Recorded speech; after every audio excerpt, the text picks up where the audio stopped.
Dr. Boyd, you're here on a tour of the new St. Jude Hospital. Tell me your impressions of what has happened here so far. Well, I think that since the last time that we were here, there has been quite a bit of progress. We are still a ways from completion, but I'm certainly encouraged by the progress that we are seeing at this time. How eager are your staff to occupy this facility? Well, I think that the word eager does not truly describe how our staff feels. We've had some serious infrastructural problems at the stadium for some time. Most recently, we had some challenges with the roof. We are dealing with those challenges currently, but these types of issues are very, very discouraging to the staff, and we cannot wait until the time that we can leave and move to this new facility. Do you see this tour as being a very optimistic tour for you now that you have new ministers visiting, and hopefully they will be, as Minister Mary Isaac has said, she's looking forward to getting you out of the hospital, out of the George Autumn City as quickly as possible? Well, I've met with the new minister. She's very enthusiastic, and certainly we are hoping that that enthusiasm translates into more progress and increases the pace of construction. But we're excited to have her with us, and we're looking forward to working with her. So you're here on this major tour. A lot of stakeholders here viewing the work being done at the new St. Jude Hospital. Tell me your impressions so far of what you've seen. Well, like I said, when I came here, I was waiting to see what has taken 6.5 years. And the tour is ending, and I'm still waiting. I see a lot of work has been done, but for the amount of time that it has taken, I expected that a lot more work should have been done by now.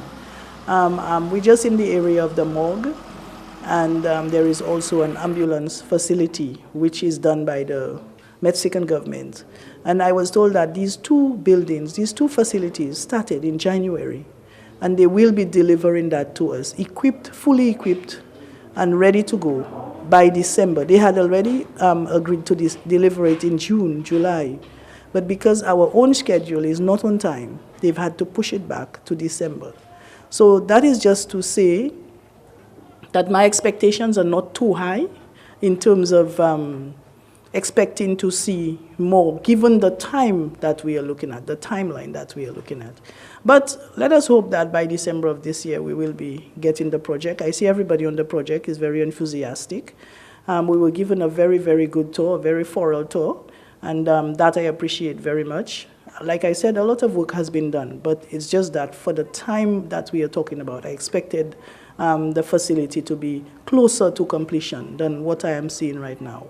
So from here on, I'm going to ask very nicely if we can probably speed up the works so that we can at least conclude this project by December, so that the people of St. Lucia, the people in Vieux-Fort, the people in the south can get some sort of soulagement, knowing that they have a proper functioning hospital instead of being in a stadium.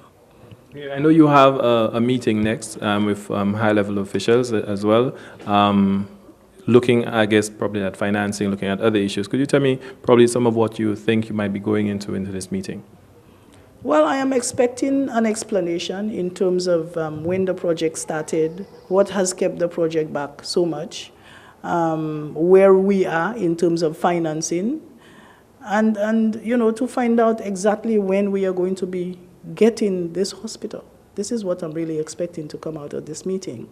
I also saw a lot of concrete, and that is not a very good thing for us here in St. Lucia. We live in the tropics, and we really ought to be incorporating a lot more ventilation, a lot more air and sunshine, sunlight in these types of structures. There is a lot of concrete in the hospital facility itself, and that is very concerning to me, given that we're always fighting with the issue of mold and that sort of thing. So I can already see a mold problem being created in that structure. So I think more consideration should have been given to incorporating more windows in the structure. So you're here at a major tour of the St. Jude, new St. Jude Hospital. Tell me your impressions of what you've seen thus far. Well, I am very concerned about what I'm seeing here. Even the projections of the timeline associated with the opening of St. Jude's, at my own assessment of things looks like if we have to go with the status quo, that we may not be able to open St. Jude's in the next 2 years. Why would you say so? Because of the extent of the work I see being done, I am very concerned that there seems to be no sense of clear direction as to what is happening. There's a lot of work being done around St. Jude's, the core of the hospital operations.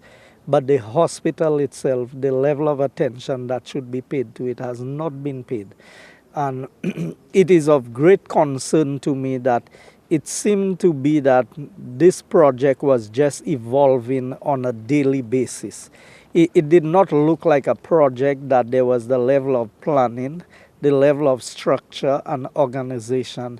And it looked like every morning when somebody woke up, they would just decide we are doing this or we are doing that. So I think we need a clear sense of direction in terms of getting this work streamlined the way that it should be.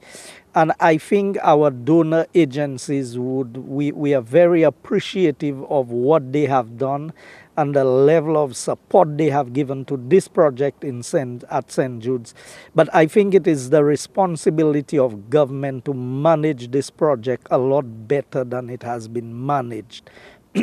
And so I think we have reached the point where the project coordinator, where the consultants working on behalf of the government needs to come and explain to the people of St. Lucia why this project has taken 6 years.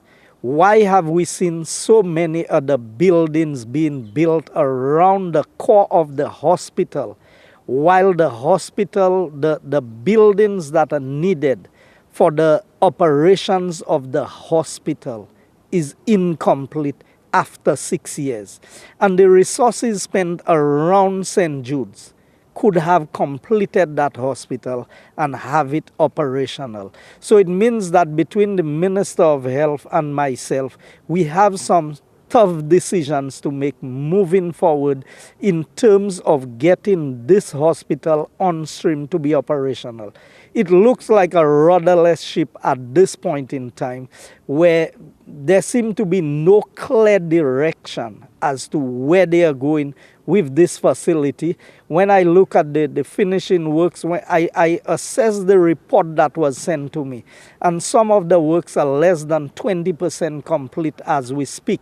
Now, I know usually the contractors get the blame and the people who are on site working, but it is clearly a situation where the government did not make the decisions that it needed to make and did not give a clear direction as to where this should be going. That is why I believe that St. Jude's is not open as of today, and I am hoping that the media and the public will begin to demand answers from the persons who are responsible for the execution of this project.